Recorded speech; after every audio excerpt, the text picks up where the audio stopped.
देशा पाकिस्तान है तिरंगा हमर जान है। देशा पाकिस्तान है तिरंगा हमर जान है। Maa Kali digital recording studio Sarohi DJ Umesh है तिरंगा हमर जान है।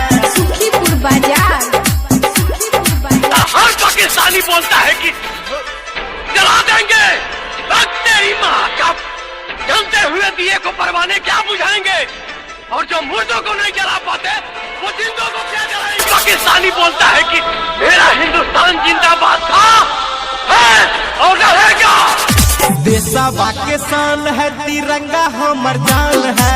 देशा पाकिस्तान है तिरंगा हमर जान है। देशा पाकिस्तान है तिरंगा हमर जान है। देशा पाकिस्तान है तिरंगा हमर जान है। धरती गगन और चुमतिया समान है।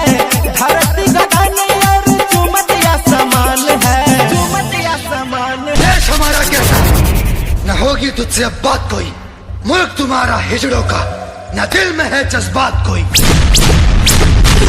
हम भारत माँ के सपूत हैं, ईंट से ईंट बजा देंगे, तू दर दर ठोकर खाएगा ऐसा कोहराम मचा देंगे। देशा पाकिस्तान है तिरंगा हमर जान है।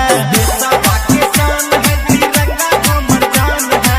देशा पाकिस्तान है तिरंगा हमर जान है। देशा पाकिस्तान है तिरंगा हमर जान है। देशा पाकिस्तान है तिरंगा हमर जान है।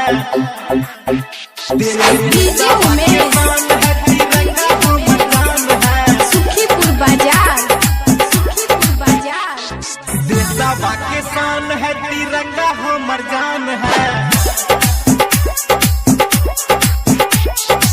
क्यों मरते हो सनम बेवफा के लिए, 2 गज जमीन नसीब नहीं होगी दफन के लिए।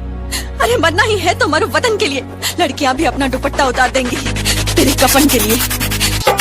हरे तिरंगा ऊंचा गगन, ये करे कुर्बान बा हमर मन। रक्षा करब हम जन्मो जन्म, वो करे कुर्बान बा हमर मन। वो करे कुर्बान बा हमर मन। हरे तिरंगा ऊंचा गगन, ये करे कुर्बान बा हमर मन। रक्षा करब हम जन्मो जन्म, वो करे कुर्बान बा हमर मन। बा हमर मन। सुधर जाए पाकिस्तान वरना नक्शे से मिट जाएगा। हिंदुस्तान जिंदाबाद तेरा रोम रोम चिल्लाएगा। तेरी आने वाली पीढ़ी मेरे मुल्क के तलवे चाटेगी। मत उलझ हिंदुस्तानी से, तेरी मरी हुई माँ भी डांटेगी। देशा पाकिस्तान है तिरंगा हमर जान है। देशा पाकिस्तान है